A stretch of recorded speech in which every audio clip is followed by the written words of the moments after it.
Alex Smith will join the show once again. Also, highlights and reaction from the Monday night clash between the Bills and the 49ers. Speaking of, we begin with the best thing I saw today. Steve, sometimes you don't need to get too cute. Nope. Because the best thing is pretty obvious, and you just saw it on Monday Night Football. Josh Allen, have a night. Bills down 7-0. Allen ready to run? Nope. We're slinging to Cole Beasley. What a night for 11. And then down by the goal line, Beasley, touchdown. He had 113 receiving yards in the first half. Career high 130 and got cradled like a baby by John Feliciano there after the touchdown. Allen, Dawson Knox, who runs like a wild animal, Steve, tight end. Always open. 14-7 Buffalo leads at the half. Play act, Isaiah McKenzie wide open. That's touchdown number 3. Buffalo's lead swells to 14. Fourth quarter, they're still up double figures, up 10. Allen, Gabriel Davis. And that is the 4th touchdown of the game for Josh Allen, who goes 32 of 40. No picks, 4 touchdowns, 375 yards. In Buffalo, in the same field where they lost in excruciating fashion to the Cardinals, gets a victory over the 49ers. Allen continues to make his case this year for the best season we've seen by a Bills quarterback, and that's saying a lot considering the fun that the K-Gun used to run back in the 90s. Monday night marked Allen's 3rd game this season with at least 300 yards and 4 touchdowns, which breaks a tie with Jim Kelly in 91 and Fitzmagic in one of his many stops. That was 2010 for the most in Buffalo history. Now time for our T-Mobile post-game coverage. Lisa Salters with Josh Allen. Josh, you had 4 touchdown passes to 4 different guys. What does that tell you about your offense tonight? Well, it means that we were in a groove. Coach Dable had a really good game plan going into this week. We went out there, we executed pretty well early on. It was a little faulty. Obviously, the 4th and goal situation, then fumbling backed up. So we didn't get to a great start, but our guys found a rhythm. We stuck with it, and our defense played a heck of a game, too. You mentioned being in a groove. It seemed like you were able to do anything you wanted out there for a while there. Did it feel like that? Yeah, I mean, it felt good. The ball was coming out the hand pretty well. But, again, credit to our guys for going out there, getting open and making plays. Our 5 guys up front blocking. Our tight ends kind of being the dual threats they are. Great job. Love you. So it was a great team win tonight. Your connection with Cole Beasley in the first half and then in the second half with Stephon Diggs, did both guys just get hot at different times? What was the key to that? I mean, again, I trust these guys implicitly. We work extremely hard. Those are 2 true professionals that go out to practice and work their tails off. You know, they don't complain, they don't ask for the ball, they just do their job, and it's fun to play quarterback when you got guys that consistently do the right thing and get open and fight for the ball for you. So, love those guys. Still on top in the AFC East. Nice win tonight. Your reward, the 11-1 Steelers. Next week, it doesn't get any easier, does it? Definitely not. We'll enjoy this one tonight, figure it out, and watch the game plan, because, again, we left some stuff out there that we wish we had back, and we'll get on to Pittsburgh and, try to put together a good week and a good game plan for them. And, again, they're hot, we know that, and we got to be ready for anything. Thanks, Josh. Congratulations on the win. Get back there in the locker room so your teammates can beat you up some more. Getting harassed by his own teammates. Pittsburgh's up next. Brian Greasy and Louis Riddick will join the show a little later with their thoughts on that sublime performance from Allen. Win Monday keeps the Bills a game ahead of the Dolphins, as Lisa alluded to, in the race for the AFC East. Those teams face off one more time Week 17. Bills haven't won their division since 1995, 3rd longest active drought in the NFL. As you're about to see, the Browns also got a little help Monday in their quest to break. This young, talented Washington defense hung in. Their offense makes plays.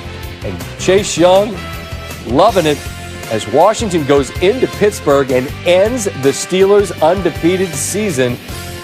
You knew the Steelers would have a tough time to get to 16-0. I don't know how important it was organizationally for them, but they don't get there. I don't know who thought Washington would end it, although that number was kind of interesting. They were less than a touchdown favorite in this one. Monday, Washington entered at 4-7. They become the team with the fewest wins in NFL history to knock off an opponent who was 11-0 or better. Ron Rivera begins the thoughts after Washington's big win. In spite of some of the decisions I made today, they played their asses off. Then this really does rank up there just because of the fact, who we beat. We beat them in Pittsburgh. The Pittsburgh Steelers. That's one of the storied franchises as well in this league. So to come in and win, that was big for our guys. I'm real proud of them. Steelers hang on to the 1 seed in the loaded AFC thanks to a better conference record, but it'll be a fight with the Chiefs for that all-important bye. Keep in mind, this year they're just one with the changes to the playoff structure. Tricky schedule down the line. Monday night game against the Bengals, their only remaining game against a non-playoff team. Chiefs on paper have the easier schedule, but plenty of fight in the Falcons. Chargers, I don't know after what happened on Sunday. After this loss, Coach Tomlin, never at a loss for precise perspective. Different points along the journey, you get a chance to learn about yourself, who you are, what you're made of, individually and collectively. And it takes the journey to reveal that. And so, we're faced with a loss now, so we'll get an opportunity to smile in the face of it. Yeah, it stinks. It's been a while since we've lost a game. So, it's not a good feeling, but, we'll prepare for a short week and get ready to go again. We look forward to our Monday visits with Ryan Clark, particularly with a team, 2 teams, I should say, actually, that you know quite a bit about, Ryan. And if we're to narrow it down to what went wrong for Pittsburgh, where would you start? You know what? It starts with what Pittsburgh can't do, which is run the ball. And it starts with how they were playing this game. And it ends with season-defining plays. And you're going to see 2 of them right here with the game tied 17-17. The Pittsburgh Steelers have 4th and 1. They're going to go empty backfield and split out Anthony McFarland. He's the 3rd-string running back. But if he's out there, there's no one behind Ben Roethlisberger. Bostic is going to be running from the inside, so they feel like they have action. You're going to get a sluggo to the outside. There's going to be field in front of McFarland. Ben Roethlisberger tries to throw a back shoulder throw to a 3rd-string running back who's not in this position, who has 5 catches on the entire season.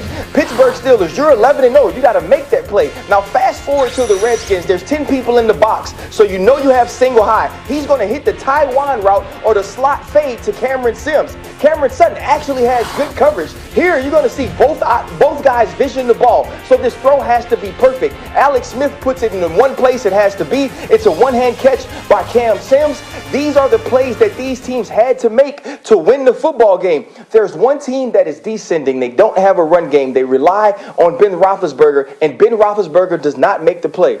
Alex Smith, the comeback player of the year, the greatest story in football in 2020, makes the throw that he needs to make after being cleated, after cheating a little bit to get his team a field goal, but doing everything to win. These 2 teams are in different places, but the Pittsburgh Steelers better shore some things up because the Buffalo Bills are coming to town. Yeah, we had conversations offline, Ryan, about just the notion of identity and through the years who Pittsburgh's been. Obviously, Connor's out. Roethlisberger threw the ball 53 times this week, more than anybody else in the NFL, and they have been sliding down your power rankings of late. If you were to prioritize what troubles you most about them as we head into the most important stretch of the year, Ryan, what would that be?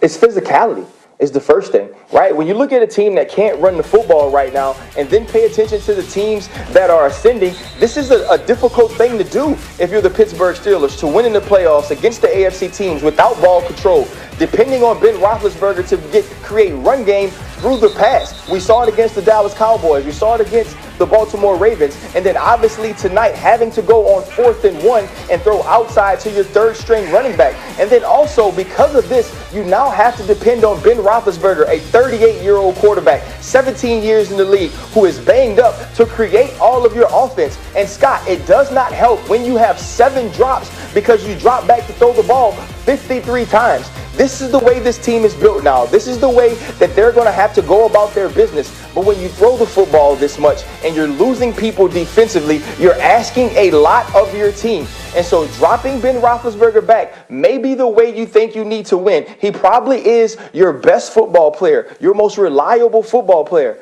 But it's not the way to go about winning championships. It's not the Pittsburgh Steelers way. It's not the physicality that you bring to the field every year that makes people fear you. And I think game by game, people think less and less of what it's like to be physically matched up against the Pittsburgh Steelers, both offensively and defensively. And so down the stretch, they have 3 games against the Colts, against the Bills, and against the Cleveland Browns that are all losable games that put them in the place they never expected to be after starting 11-0. I also think we agree, Ryan, that under the closing time lights that a loss turn on, we see your warts much more than we do when you are able to win those close games. And I think that leaves us probably harshly grading the Steelers. And I understand why after they lose to Washington. As always, Ryan, thanks for the time. We'll talk again next week, my friend. Thank you so much, my man. All right, still to come. A Bills win on Monday night.